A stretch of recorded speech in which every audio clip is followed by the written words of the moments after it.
Jadi eh, lumayan membekas nih memori waktu Bapak berduet sama.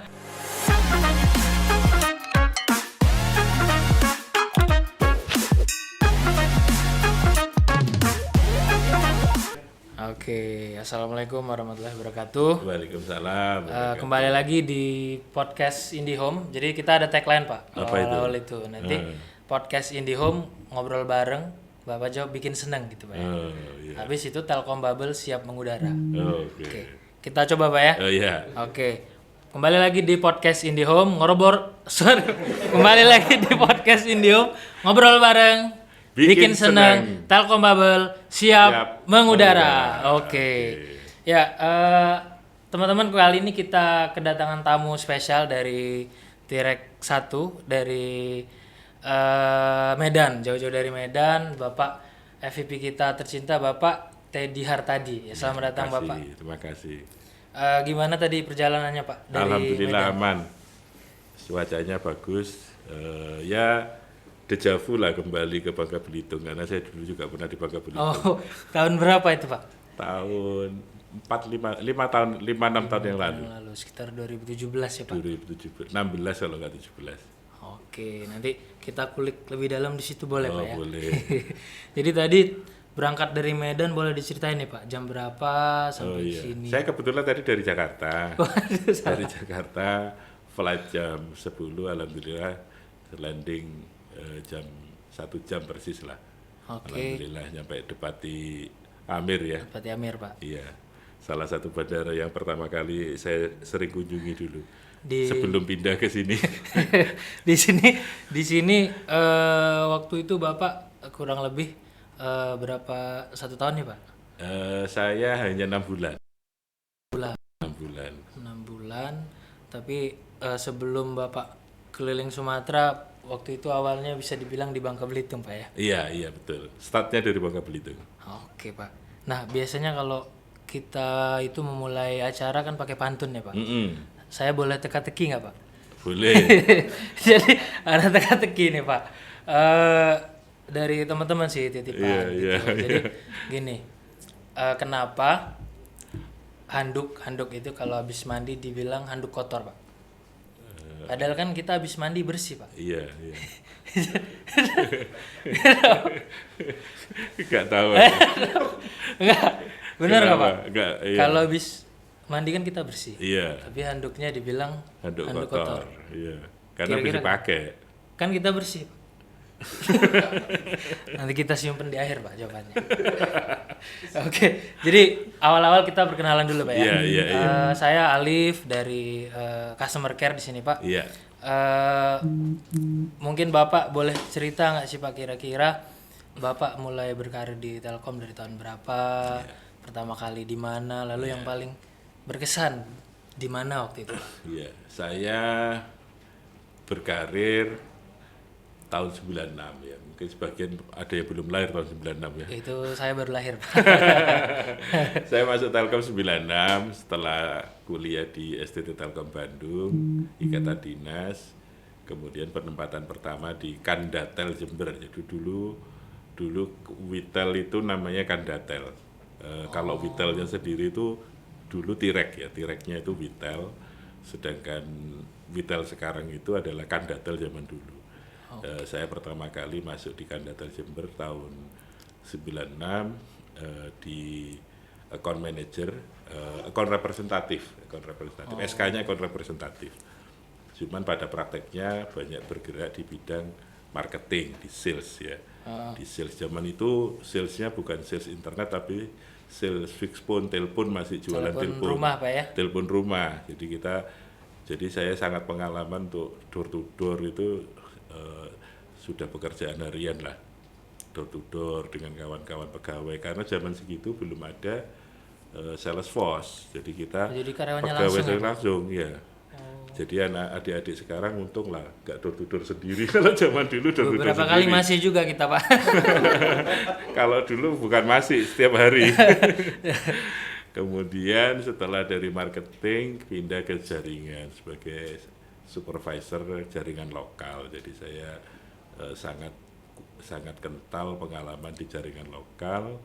Kemudian dari Kandatel saya pindah ke itu penempatan di Kancatel, kantor cabang di bawah Kandatel. Jadi kalau sekarang mungkin RO lah ya, RO-nya bukan hero-nya, staf RO-nya. Ibaratnya STO lah gitu Pak ya STO sekarang. ya, habis itu naik ke Kandatel atau Witel sebagai senior supervisor pemeliharaan jaringan.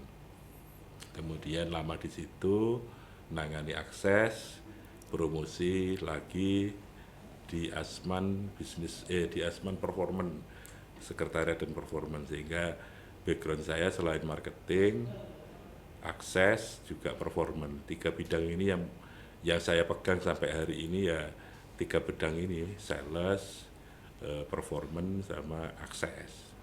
Nah, kemudian tahun berapa itu saya pindah ke Jakarta. Jadi Dari Jember langsung dari ke Jakarta Jember ya ke Pak. Jakarta. Jadi posisi Asman di Jember, pindah jadi officer 1 di Jakarta di divisi Infratel di Business Development sebagai officer planning operation, officer planning operation. Setelah itu pindah lagi ke divisi akses, masih officer 1, kemudian setahun kemudian jadi manajer akses operation untuk area Jakarta. Jadi membawai 9 area akses Jabodetabek. Nah, setelah itu divisi akses bubar, saya pindah ke divisi Telkom Barat di Witel. Itu Witel pertama berdiri. Istilah Witel itu pertama itu Tahun adalah berapa itu Pak? tahun 2000 berapa ya? 14-an mungkin ya. Oh sudah dekat-dekat. 13. Dekat sekarang ya, Pak, Udah dekat 2013. sekarang. Saya posisi setelah manajer akses operation di Diva, divisi akses, pindah ke Witel Jakarta Selatan karena background saya performance, saya dijadikan manajer forum di Jakarta Selatan. Baru saya promosi pertama ke CM Bangka Belitung itu Di selama 2016 itu Pak ya? 16-an. Jadi dari pertama kali kerja di Jember Jember Jakarta sekitar 2 tahun. lebih Pak? lebih. Saya di Jember itu lebih dari 5 tahun lah. 96 sampai 2008. 96 sampai 2008, 12 Iya, 12 tahun Pak. tahun. 12 tahun jadi Asman. Itu kalau kita lihat sekarang ya Pak ya, menarik ya Pak. Iya. Sekarang kan untuk karir bisa dibilang tiap beberapa tahun kita akan ada kenaikan lah gitu. Iya. Tapi kalau zaman Bapak dulu nih, dari cerita Bapak tahun 96 mulai berkarir, di 2014 13 tadi baru jadi manajer Pak. Iya, betul. Hampir 20 Iya, tahun. hampir 20 tahun. Saya 4 tahun sekali lah. 4 tahun sekali. Startnya dulu kalau sekarang kan band 6 gitu Pak ya. Kalau dulu startnya sama nggak Pak sama kita? Sama, Vietnam juga. Oh, jadi Tapi kita pakai angka dulu. Dulu baru OS itu grade 18. Kalau dikonversikan ya band 6 lah. Band 7 ya, band 7, tapi kemudian band 7 dihilangin jadi band 6. OS baru langsung 6. cukup lama di Jembernya Pak. Cukup Sampai 12 tahun. Karena Iya, kebetulan 12 tahun. saya beberapa kali juga ke Jember Pak. Oh gitu. Jadi ada ini juga di sana, ada ikatan apa? Ikatan batin. Mertua soalnya di sana. Pak. Jadi beberapa kali nih kebayang nih jadi di Jember karena sekarang sudah jadi Witel, mungkin udah besar. Witel, iya, Witel. Dulu apalagi yang dijual telepon nih Pak. Bisa Iya. diceritain nggak sih Enggak, Pak? zaman segitu kalau sudah tahun 2000-an sudah ada internet. Kita pakai pertama Telkomnet instan, embrionya, kemudian baru Speedy. Jadi waktu di Kandatel Jembernya udah ada internet udah. Oh, waktu di sana Speedy. sempat sudah Speedy Pak Nah, ya. sudah Speedy. Pak, kalau yang tahun awal-awal tuh Pak, tahun 96, itu kan masih bisnis yang dijual Telkom ya Pak? Telkom, iya, Telepon, telepon. sorry. Nah, itu kita belum terbayang nih yang anak-anak yang baru masuk, kira-kira proses bekerja sehari-hari, koordinasi kan sekarang enak lewat WA, Bapak bisa 24 jam Iya, di WA. Kalau dulu, gimana sih Pak berkoordinasi antar Tirek, antar Witel dulu, via apa Pak ya? Kita belum Jadi kebayang. kalau zaman dulu, kalau sekarang Vicon pakai aplikasi Vicon gitu ya, pakai Zoom atau apa gitu. Kalau zaman dulu kita basis suara, jadi pakai apa namanya? Telepon itu bukan Pak? Iya, jadi apa namanya?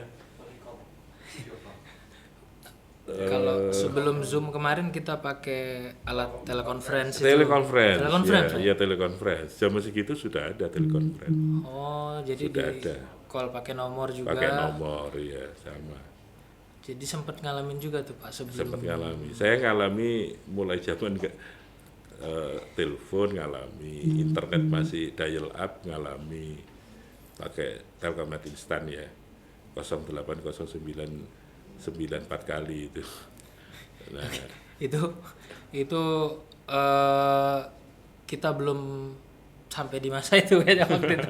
Jadi waktu masuk di Telkom sudah masuk ke video conference waktu video itu. conference ya, Nah, masuk lalu COVID, lalu kita terbiasa pakai Zoom. Zoom ya. Nah, di selama Bapak berkarir ini waktu itu kan pertama kali GM di Bangka ya Pak? Bangga ya. Di Bangka Belitung. Paling berkesan di sini memorinya apa sih Pak waktu Iya. itu?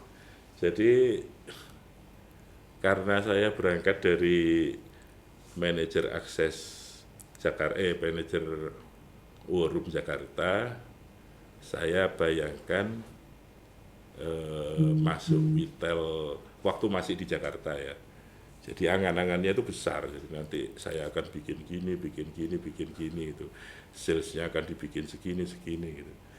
Ternyata begitu masuk sini kondisinya 180 derajat dari yang saya bayangkan. Ternyata kondisi Bangka Belitung waktu itu masih sangat kecil gitu ya, nggak seperti sekarang lah.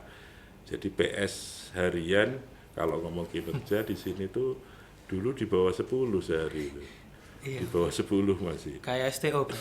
Iya kayak STO gitu. Nah, namun demikian dan kawan-kawan di sini karena mungkin jarang ada orang luar masuk ke sini sehingga belum terbiasa pola kerja yang lebih tersistem dan sebagainya, sehingga saya banyak memberikan benchmark atau ngajari kawan-kawan seperti apa bekerja yang lebih efektif di Bangka Belitung ini itu. Nah, saya kembali lagi meskipun kondisinya kecil, saya berpikiran bahwa kecil itu bukan masalah, jadi small is not matter itu, jadi nggak masalah kecil, yang penting cepat ya, Iya, akselerasi gitu. pernah dengar juga semboyan itu Pak. Jadi Iya. masih beberapa kali di bawah small is doesn't matter. Doesn't matter, iya. Sampai beberapa jam selanjutnya di bawah juga Pak. Karena itu yang mengantarkan saya cepat keluar dari sini juga. Itu seneng atau sedih Pak? Ya, namanya orang berkarir ya senang dan sedih lah. Senang artinya ya bisa menjejak di karir selanjutnya, ya sedih ya biasalah, setiap tempat memberikan kesan itu ya. Iya. Nambah kawan itu. Yang masih dikenal di sini contohnya siapa Pak? Ya banyak lah. Saya kebetulan orangnya karena background akses ya. Jadi yang saya kenal itu malah kawan-kawan level bawah ya. Oh iya, Seperti di akses itu ada Bang Rizkin, terus dulu itu ada officernya Pak Husni, tapi sudah pensiun beliau. Pak Rojali manajernya, Pak Sarwan masih ada. Ya masih banyak lah yang lupa-lupa inget gitu ya. Iya, ya Bang Rizkin masih ada Pak sekarang. Masih ada, dia masih hidup dia. Iya, jadi beberapa kali juga teman-teman yang waktu Bapak sudah naik ke Tirek gitu, beberapa kali bilang oh waktu itu pernah di sini. Iya, iya, iya. Kayak Pak Husni sempat Pak juga Husni, jadi Pak Husni ya. KSTO kemarin kalau itu namanya Pak. Oke, setelah dari Bangka Bapak ke Witel lain dulu Pak. Ke Witel Recap Recap. Batam. Nah, di situ dari jumlah karyawan, dari load kerja pasti berbeda Pak ya. Berbeda. Nah, di situ kira-kira apa yang membuat Bapak atau menerapkan strategi yang sama Pak? Atau berubah nih strateginya? Waktu beda Witel beda strateginya? Strategi dasarnya sama, cuman bukan style ya, variasinya aja yang disesuaikan dengan kondisi Witel. Jadi Witel Batam itu zaman itu mungkin sekarang sih juga sama ya. Jadi sangat atraktif karena etalase Telkom itu kan ada 3 ya, 1 Batam, 2 Jakarta, 1 lagi Denpasar. Artinya etalase itu kota-kota yang banyak didatangi oleh turis gitu ya. Jadi Iya, Pak.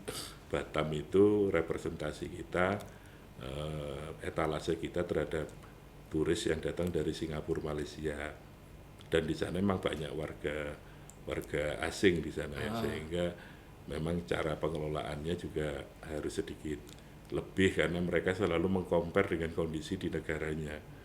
Oh, jadi dia kalau ada yang berbeda kurang puas kurang gitu. puas, misalnya speednya tidak 100 mega padahal kita zaman itu juga memang belum ada, komplain. Kalau di Singapura kan luar biasa 100 mega itu biasa ya. Jadi mereka sering komplain seperti itu karena mengkomparasi dengan negaranya. Nah di Batam itu relatif lebih hiruk pikuknya lebih hebat dibanding di Bangka Belitung zaman waktu itu ya, sama waktu itu ya. Memang kondisi kotanya beda sih. Jadi ya berubah 180 derajat juga Pak ya. Iya. Untuk pasarnya, untuk kondisi karyawan, kondisi lokasinya juga berbeda. Lokasinya beda. Oke. Lalu Bapak kalau boleh tahu langsung ke Medan pertama kali kan sebagai deputi ya Pak. Itu pada tahun berapa tuh Pak? Saya kok lupa ya. Saya dari Batam, kemudian dari GM Bandung, habis itu ke GM Jakarta Utara, baru setelah itu ke deputi marketing Direk 1. Deputi marketing Direk 1. Waktu itu kita lumayan inget tuh Pak, deadly duo lah sama Pak KBU waktu itu. Jadi lumayan membekas nih memori waktu Bapak berduet sama Pak MVP. Karena ya terasa sampai vital pengelolaannya gitu waktu itu Pak. Kita mungkin sebelumnya belum pernah nih Bapak kan terkenal dengan micromanage ya Pak ya. Mencoba untuk mengelola sampai retail, sampai unit-unit. Nah pada saat itu Bapak memang sudah dengan Pak KBU waktu itu memang sudah kenal atau baru di situ tuh Pak? Sudah kenal, beliau waktu saya GM Jakarta, waktu saya GM Bandung, beliau FVP Direk 3, upline saya. Jadi kenalnya di Jawa Barat. Oh, jadi di Bandung sudah kenal. Sudah kenal, kemudian diajak ke Sumatera. Balik lagi. Berduet sama beliau. Oke. Nah, setelah itu kan Bapak sempat pindah lagi dari Jakarta. Sumatera, lalu ke Direk 6 ya Pak? Direk 2 dulu, balik. Deputi marketing Direk 2. Oh iya, maaf Pak, saya nggak update. Terakhir sebelum ke sini Bapak di Direk 6. Direk 6. Nah ini yang baru lagi berarti Pak, bagi Bapak, pengalaman baru. Iya. Gimana tuh Pak waktu sampai sana, karena kita sebagai Gen Y nih pernah sharing lah sama teman-teman di sana juga gitu kan. Kalau di Direk 6 dari culture dan lain-lainnya beda nih sama di sini gitu. Apalagi juga biasanya yang menang-menang hack idea itu dari Direk 6. Direk 6. Jadi apa sih sebenarnya yang buat pembeda itu Pak kalau di sana kalau boleh tahu? Iya. Jadi secara lingkungan kerja sih sama aja. Jadi kawan-kawan nggak usah khawatir kalau dari Sumatera dipindah ke Kalimantan, nggak usah khawatir. Jadi Kalimantan itu tidak seburuk yang dibayangkan kawan-kawan. Di sana itu enak, di Kalimantan itu enak sekali. Di seluruh kota yang pernah saya tinggal di Balikpapan, tapi di beberapa kota di Samarinda, Banjarmasin, Palangkaraya, dan Pontianak itu semuanya Indonesia banget gitu. Jadi nggak ada isu lah. Mungkin kalau ada yang kebetulan dipindah ke sana ya harus lebih happy gitu, karena di sana bagus. Nah, kalau terkait dengan kenapa high idea banyak di sana, memang secara culture leadership di sana mulai dari zaman Pak Arief Yahya waktu itu yang sempat jadi BD kita, dari Pak Arief Yahya ke bawah sampai Pak Edwin, Pak Rianto dan sebagainya, Pak Joko Raharjo dan sebagainya, itu memang kebiasaan di Kalimantan itu dibudayakan inovasi, sehingga alam inovasinya kuat banget. Jadi bukan proses instan sih. Jadi memang sudah jadi satu karakter kawan-kawan Kalimantan. Di tengah keterbatasan jumlah orang, makanya mereka kreatif. Kan model operasi itu people process tools ya. Iya Pak. Jadi kalau people-nya kurang, proses tetap harus jalan, maka penggantinya toolsnya yang diperkuat toolsnya. Karena dari sisi people-nya kurang. Nah itulah makanya mereka banyak melakukan engineering tools tadi itu melalui inovasi. Jadi memang inovasi itu nggak bisa dipaksa Pak ya. 3 hari harus ada ide gitu, nggak gitu Pak ya. Nggak bisa. Dia kan belajar dari pain point-nya apa, dari pain point itu dicari solusinya dan sebagainya. Jadi nggak bisa instan. Jadi inovasi yang dibuat juga benar-benar berdasarkan dan digunakan. Masalah di lapangan Pak. Dari lapangan dan digunakan, konsisten digunakan. Kita sekarang kan pakai beberapa tuh Pak. Yang pertama ada OCA. OCA Jakarta, OCA. Dari Jakarta. OCA. Ada satu dari Tirek 6 itu Virsa Pak ya. Virsa Tirek 6, kemudian Dalapa, kemudian Valin. Oh iya ada Valin juga. Nah, itu Tirek 6 juga. Ada Smart Profile juga Pak. Smart Profile itu Tirek 6. Jadi beberapa memang kalau memang dari real problem bisa kepake sampai sekarang. Dan bukan sekedar ikut-ikutan hack idea. Bisa di seluruh Indonesia juga akhirnya Pak, betul. Diaplikasikan. Nah, kita kan bahas inovasi nih tadi. Berapa bulan ke depan infonya juga perusahaan kita bakal inovasi, terutama dari transformasi organisasi Pak ya. Nah, gimana sih Pak menanggapi hal itu nih menurut Bapak? Witel harus bersikap, terus teman-teman di Tirek 1 lah khususnya menanggapi TO yang akan datang ini Pak. Iya, saya mungkin sebelum jawab sikapnya ya, jadi kemarin ada satu materi yang bagus dari eksternal speaker waktu Rapim Telkom ya, jadi namanya Pak Indrawan. Salah satu slide-nya menyampaikan istilah financial trap ya, financial trap atau jebakan finansial lah. Jadi antara financial report dengan performance report itu ternyata ada selisih. Jadi di saat performance report bagus, maka otomatis financial report bagus gitu. Nah, tapi di saat financial report sudah mulai turun, operation report mulai turun, ternyata ada satu trap atau jebakan. Ternyata financial reportnya itu masih bagus. Jadi harusnya kan seakan-akan financial operationnya bagus, finance-nya bagus. Di saat operationnya turun, harusnya kan langsung turun. Ternyata enggak. Ternyata financial reportnya juga masih bagus. Masih bagus. Padahal operationnya sudah mulai turun. Nah, itu terjadi di Telkom. Analisanya terjadi di Telkom. Jadi operation report kita, sales kita dan lain sebagainya itu sudah turun setahun yang lalu. Tapi performance report kita tahun kemarin masih bagus. Sampai dengan hari kemarin dilaporkan operation report kita sudah turun, financial report kita masih juga bagus. Tapi yang jadi problem adalah financial report trap tadi. Kalau kita tidak hati-hati menyikapi, kita akan Telkom akan terlena, financial reportku masih bagus kok itu. Jadi tidak ada isu dengan perusahaan ini. Seakan-akan gitu, jebakannya di situ. Tapi padahal di depannya operasionalnya sudah mulai turun. Nah, untungnya di saat itu Telkom dalam manajemen sudah nyadari itu. Jadi apa yang disampaikan external speaker itu sudah direspon lah oleh manajemen kita bahwa Telkom mengambil langkah namanya 5 bold move tadi itu. Nah, jadi supaya nanti financial report kita nggak sampai decline, kita harus masuk staging second curve untuk masuk ke babak selanjutnya, bagaimana men-turn around financial performance kita harus naik lagi gitu.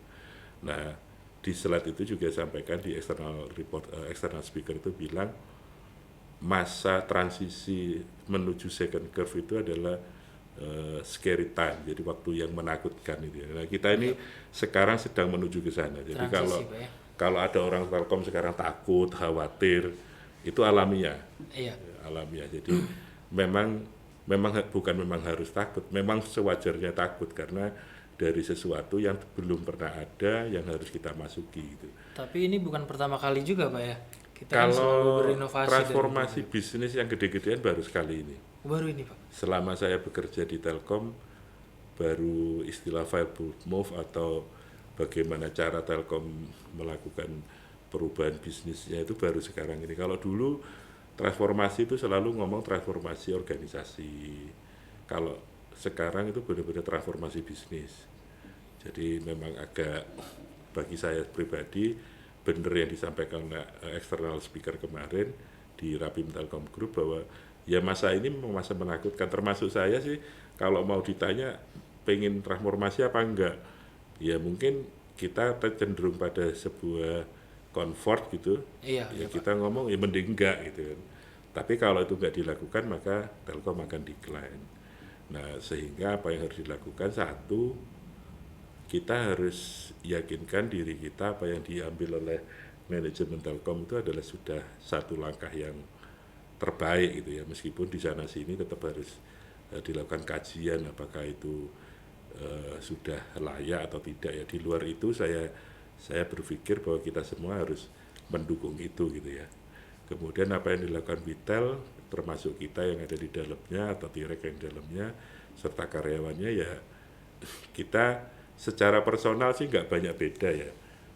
Secara personal nggak banyak beda. Bedanya adalah jadi kalau sesuatu itu jadi gini, terkadang orang tidak takut pada perubahan, tapi yang dia takutkan adalah sesuatu di balik perubahan itu. Efeknya Pak ya. Ya efeknya.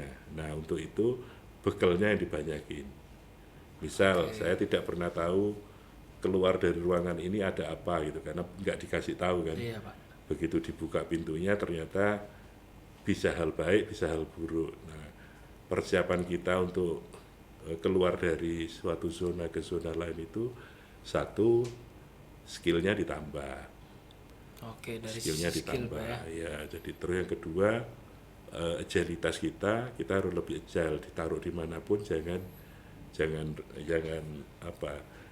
menolak lah ya, jangan menolak. Iya, iya Pak. Ditaruh di mana aja ya harus kita terima. Pastinya dengan konsekuensi kita harus menyiapkan diri kita, kompetensinya harus kita sesuaikan gitu. Iya baik. Jadi misalnya harus pindah ke Telkomsel, ya kita harus lebih siap gitu. Skill apa yang kira-kira dibutuhkan itu harus kita penuhi semenjak sekarang, kita harus belajar. Ya gitu-gitu aja sih. Tapi dari teman-teman Witel nih Pak, Witel masih ada nanti Pak ya? Ada, Vitel masih ada. Tapi saya tidak bisa memberikan informasi karena memang saya tidak mendapat informasinya. Formasinya seperti apa saya tidak tahu. Oke, jadi tadi yang terpenting kita fleksibel, Iya, menambah skill, menambah skill. dan kalau ditempatkan di Di mana harus saja siap Pak harus ya. siap, ya. Oke, gitu teman-teman yang Gen Y maupun senior-senior di Witel nih, bapak-bapak manajer dan senior leader. Iya. Pesan dari Bapak Teddy. Nah, mungkin lebih ke ini Pak, lebih santai ke kehidupan pribadi nih sekarang Pak. Bapak sebenarnya kalau di konten-konten itu ada biasanya a day in my life. Nah, kira-kira Bapak a day in my life-nya apa aja sih Pak waktu seharian sekarang nih, misalnya di Medan, pagi bangun lalu nah itu kita penasaran tuh Pak. Kalau selama di Medan sih karena saya tidak bawa keluarga ya aktivitasnya personal banget ya. Mulai dari kegiatan ibadah, kegiatan rutin kerja, untuk buying time supaya nggak boring paling ya ngopi sama kawan-kawan gitu. Ngopi aja. Pak ya. Iya. Di sini dulu. Nggak banyak kegiatan. Jadi kita juga kadang beberapa kali lihat pagi nih, misalnya kita masuk, Bapak sudah kasih semangat. Gitu. Nah itu ada beberapa quotes sekarang Pak. Itu Bapak memang hobi baca buku juga Pak? Iya. Saya hobi baca buku, baca dari artikel. Ya, menjadi tugas saya dan pada umumnya senior leaders kan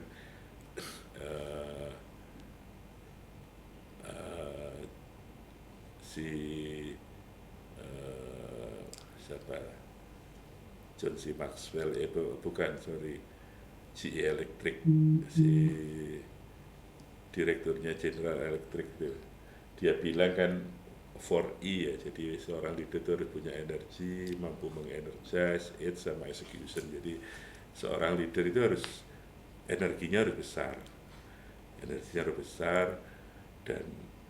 dan seorang leader itu harus self motivated. Jadi kalau nggak bisa seorang leader itu meminta dimotivasi, nggak bisa.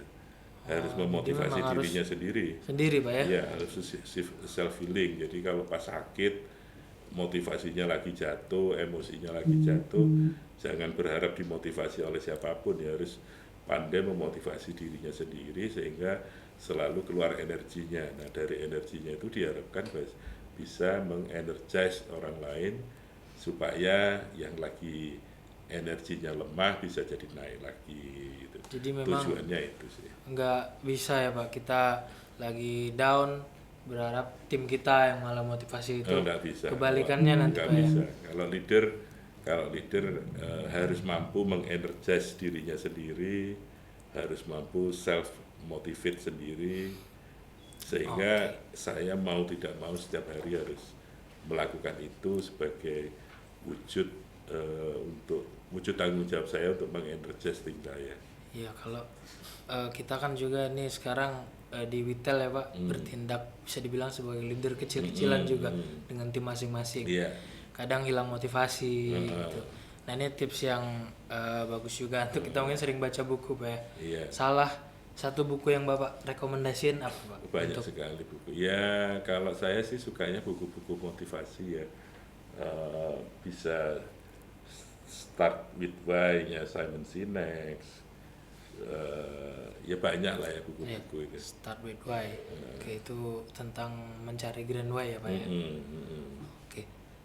Mungkin itu sih Pak yang kita gali-gali hari ini. Di luar itu mungkin terakhir nih Pak, pesan untuk teman-teman di sini yang masih baru-baru lah, misalnya ada beberapa, karena dulu mungkin Januari di sini masih dikit. Iya, iya. Sekitar mungkin di bawah 10 orang. Waktu itu masih 1 orang. Masih 1 orang. Zaman saya 1 orang si Fadil, sekarang di Sumatera Barat. Sekarang di Padang Pak ya. Di Padang. Sekarang sudah hampir 20-an Pak. Nah, mungkin teman-teman yang kedepannya malah menjadi penggerak di sini gitu. Betul. Mungkin Bapak bisa kasih satu pesan Pak untuk kita semua Pak. Oke, jadi terus tingkatkan kompetensi ya. Jadi do your best lah. Lakukan yang terbaik ya, lakukan yang terbaik, karena kita ini adalah selalu harus menabung kebaikan itu ya. Menabung kebaikan artinya menabung prestasi. Saya pun secara pribadi, ini ngomong pribadi, tidak pernah menyangka saya bakal jadi kepala divisi gitu ya. Meskipun cita-cita saya sampai ke direksi sih. Waktu masih kuliah Telkom saya ingin jadi direksi Telkom gitu. Sekarang masih kesampaian sampai EVP. Tapi kalau ngelihat perjalanan karir saya seperti nggak masuk akal. Dulu saya masih di kantor cabang, kemudian ke Kandatel, kemudian ke Jakarta dan sebagainya, dan alhamdulillah sekarang pada satu titik. Kuncinya kalau saya selalu ingin memberikan yang terbaik kepada perusahaan ini maupun kepada atasan saya. Jadi adik-adik saya ya sponsor Anda, atasan Anda gitu. Dan Anda harus menabung banyak kebaikan untuk atasan Anda. Quote unquote atasan Anda adalah representasi dari perusahaan Anda gitu kan. Nah, hukumnya adalah hukum seperti menabung. Semakin banyak kita memberikan tabungan positif kepada perusahaan ini yang dinilai oleh atasan kita, maka someday kita pasti akan, karena tabungannya banyak. Iya, benar Pak. Kita minta apapun oleh investor kita akan dikasih gitu. Tapi kalau kita nggak pernah nabung, tiba-tiba minta, pada rekeningnya tekor ya nggak akan dikasih kan. Jadi yang kita tabung kita nggak tahu nih kapan tuanya Pak ya. Tapi yang penting kita harus terus tabung aja. Tabung aja. Kita nggak tahu di masa depan bakal arahnya kemana. Yang jelas kita sudah memberikan yang terbaik Pak ya. Iya. Oke, mungkin itu Pak dari tim podcast Vital Bubble hari ini. Terima kasih Pak Teddy sudah menyempatkan waktu. Enjoy nih mungkin beberapa waktu ke depan. Katanya dulu juga suka ngopi di sini Pak. Jadi mungkin habis ini bisa dicoba lagi mencari balik lagi. Oh ya dulu warung kopi di mana nih Pak yang favorit? Saya lupa namanya, dekat kantor ada. Koktong ya. Di dekat sini Pak? Iya di dekat yang kantor sana. Oh di arah pasar itu. Tapi dia warung-warung kecil atau kopi shop besar? Kopi shop kecil sih. Oh. Di sini emang ada yang besar. Sudah ada Pak Jeko. Sudah ada ya. Satu. Ya mungkin nanti diajak sama tim Pak JM sama Bang Timbul di sana lagi Pak. Ya mungkin terima kasih dari saya pribadi terus berkarya di Telkom Pak, tetap sehat selalu. Amin sama-sama. Keluarga juga sehat selalu. Amin sama-sama. Mungkin sampai di sini saya tutup teka-teki tadi nggak usah dijawab. Jawabannya. Jadi ya berarti mandinya yang belum bersih Pak. Kita tutup sampai di sini, tagline lagi Pak ya. Iya. Baik, wassalamualaikum warahmatullahi wabarakatuh. Podcast IndiHome ngobrol bareng, bikin senang. Telkom Bubble siap mengudara. Terima kasih.